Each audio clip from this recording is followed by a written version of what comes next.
piensas cuando escuchas en la palabra Renacimiento? De seguro te llegan a la mente ideas de Da Vinci, iglesias en Florencia, maravillosas esculturas, no sé.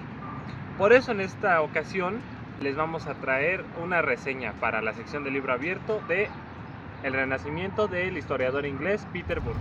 Burke nos invita a pensar en el Renacimiento como una invención historiográfica. ¿Cómo? O sea, cómo los historiadores del siglo XIX escribieron sobre el periodo. En el siglo XIX los historiadores franceses como Jules Michelet o el historiador suizo Jacob Burckhardt comenzaron a escribir sobre un renacimiento dorado en oposición a la Edad Media, la etapa anterior, la época anterior a la que ellos habían vivido. Entonces, Burke nos demuestra cómo esta periodización les permitió fomentar un mito extendido con la imagen distorsionada de un pasado que admiraban. Mientras que Burckhardt decía que los hombres renacentistas tenían nuevas actitudes como el individualismo o la modernidad, en realidad Burke pues demuestra que tenían explica mejor dicho, que tenían más de medievales que de renacentistas. Es decir, sus actitudes, sus creencias, sus sentimientos tenían más de medievales que de renacentistas, y para sustentar esta idea se basa en medievalistas del siglo XX como el propio Jacques Le Goff o el propio Georges Duby. El otro punto con el que discute Burke es que, bueno, el Renacimiento ha sido tratado como un acontecimiento singular. ¿Cómo? O sea, que el Renacimiento, solamente ha existido un Renacimiento en la historia de la humanidad. Pero él pues nos invita a pensar en que en realidad hay varios renacimientos. Por ejemplo, el Renacimiento carolingio de los siglos 8 y 9, el Renacimiento del siglo XII en la mayor parte de Europa occidental, e incluso en otros renacimientos como el de Bizancio o el de Oriente Medio, el del Oriente. Es decir, existen varios renacimientos y no solamente el mito del Renacimiento del siglo XV con Da Vinci y toda su corte de pintores y escultores. Y los Medici, claro. Por supuesto que esto no implica que no haya existido un renacimiento en las artes, en las técnicas o cambios en las formas de pensamiento. Podemos entender este renacimiento como un movimiento que intentó recuperar e imitar el arte de la antigüedad. La escultura y la arquitectura se basaron en modelos tomados de la antigüedad y así lograr las obras que ahora vemos en los museos.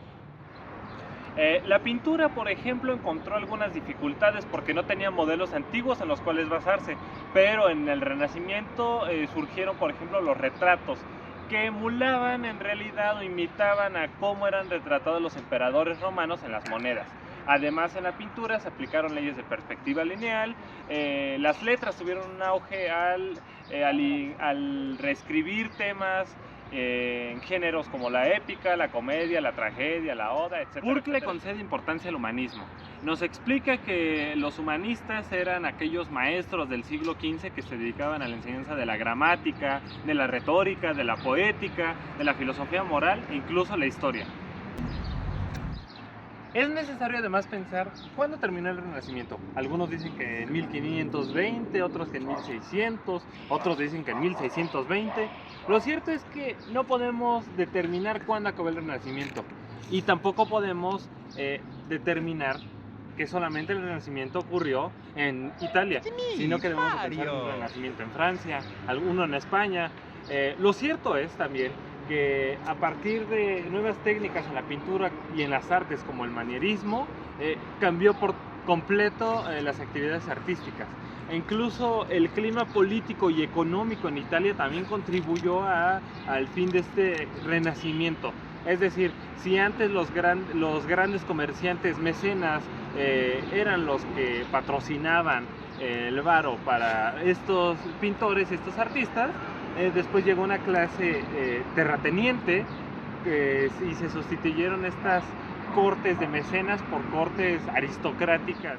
Si te interesa saber más sobre el Renacimiento, te invitamos a leer las obras de Peter Burke, el propio libro del Renacimiento, y seguirnos para más reseñas y contenido histórico. Hasta la próxima.